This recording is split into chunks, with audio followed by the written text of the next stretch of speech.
Hey y'all, so today I'm going to be doing the mid-year book recap tag. This is a book tag that I did about this time last year, and this is one of my favorite book tags that I've ever done, and since it's kind of like a yearly thing, I decided to go ahead and do it again this year. I don't remember who created this, so I'm gonna go ahead and leave a link to both my video last year and to the original video either in the cards or down in the description. Question number 1 is best book that you've read so far in 2016. And that book for me is Warbreaker by Brandon Sanderson. I read this at the beginning of June / the end of May, and I fell completely in love with this. I did a full review on the book, which I will link up in the cards. It's just an amazing, amazing book, and if you want to get into Brandon Sanderson, I would definitely suggest either starting with this or the Mistborn trilogy. Also, fun fact, the first book in the Mistborn trilogy was my pick for this question last year. So obviously, Brandon Sanderson is great. Question number 2 is best sequel that you've read so far in 2016. And that's another no-brainer for me. My choice for this is The Mime Order by Samantha Shannon, which is the second book in the Bone Season series. The Bone Season was one of my absolute favorite books that I read in 2014,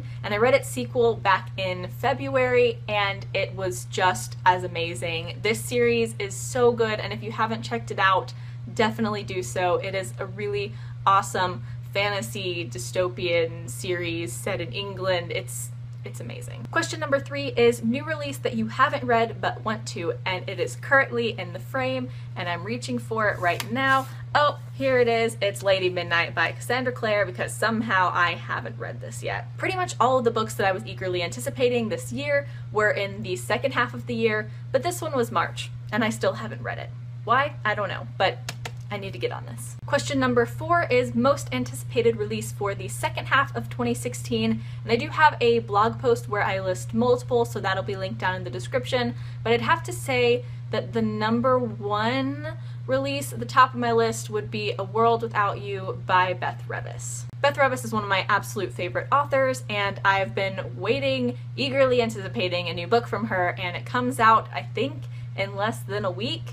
So I'm really excited about that. Question number 5 is biggest disappointment, and for this one I'm gonna go with Where Futures End by Parker Peavyhouse. This book had a super interesting premise that spanned years and was very sci-fi dystopian sounding, and it was overall just really disappointing for me. I can't remember what I gave it out of 10, but I gave it 2 stars out of 5 on Goodreads. I want to say maybe 5 out of 10, 5.5 out of 10. It was just overall a big letdown. On the flip side, question number 6 is biggest surprise. For this, I actually think I'm gonna go with the Death Note manga series by Tsugumi Ohba. Not that I expected to not enjoy it, but I don't think that I expected to completely fall in love with it as much as I did.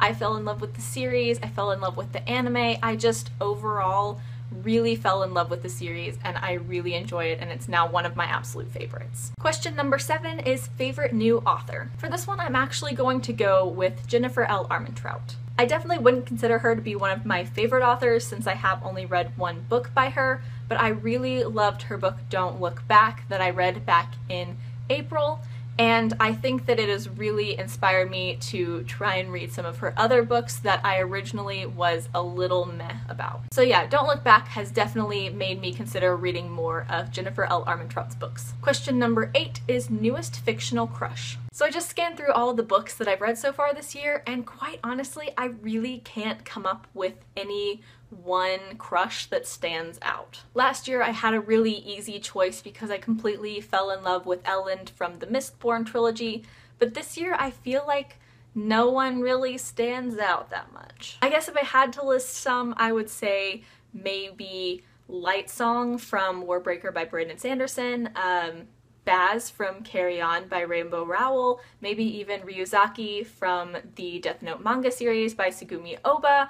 Those are the 3 that really come to mind, but those are really very minor on my list of fictional crushes because Fred Weasley will always be Ultimate Bae, and Elend will always be up there from the Mistborn trilogy by Brandon Sanderson, and of course Jace from the Mortal Instruments. Like, no one ever gets up to their level, and it's gonna be really hard for anyone from any book to ever get up to that level. Question number 9 is newest favorite character. Quite honestly, it's really just those characters that I just listed off, specifically Lightsong from Warbreaker and Ryuzaki from the Death Note series. However, I will go ahead and add in there that my other favorite character that I've discovered this year is Shallan from the Stormlight Archive series by Brandon Sanderson, specifically The Way of Kings, which is the only book that I've read in that series so far. That book is massive. It's over 1,000 pages long, and I found myself always enjoying and waiting for and getting excited for all of the scenes from Shallan's point of view,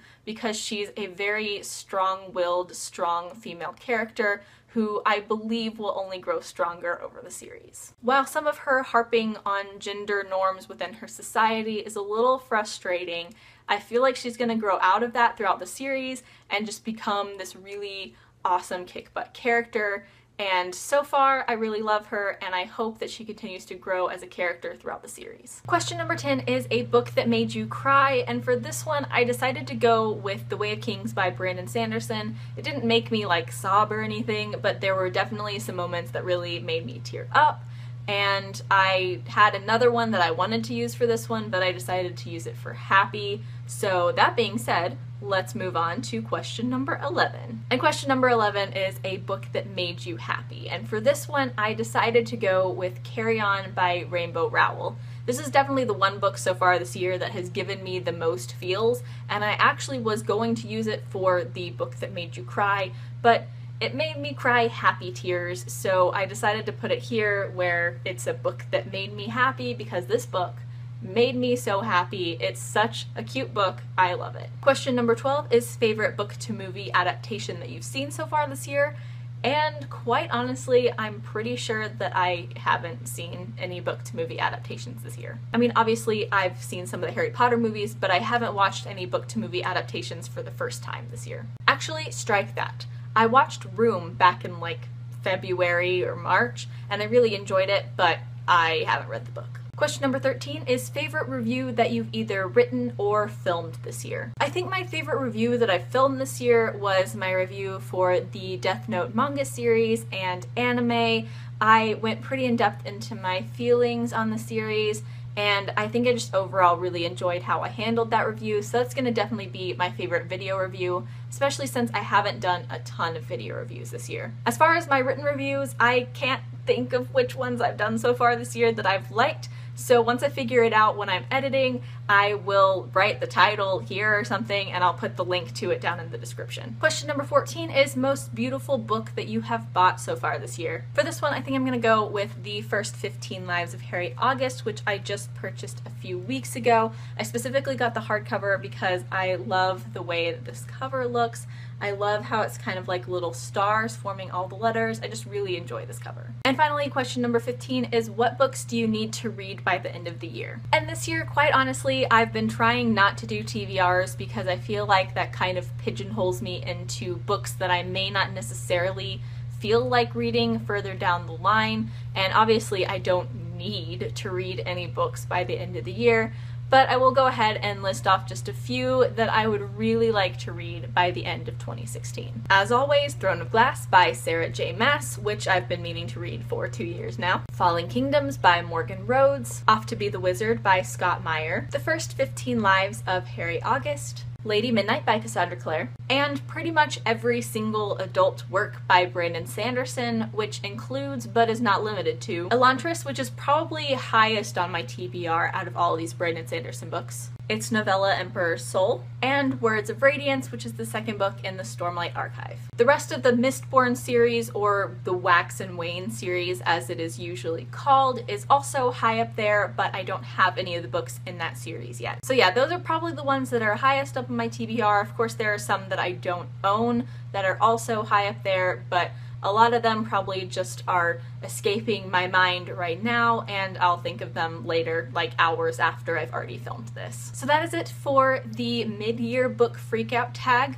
I wouldn't be surprised if I did this next year as well, because like I said, this is one of my favorite tags that I have ever done. Let me know down in the comments if you've read any of the books that I talked about today, and if you have, what you thought of them. As always, I will leave links down in the description to my blog, Twitter, and Goodreads. Please add me as a friend on Goodreads. I would love to be friends with all of you. Like, comment, subscribe, all that jazz. Thank you so much for watching.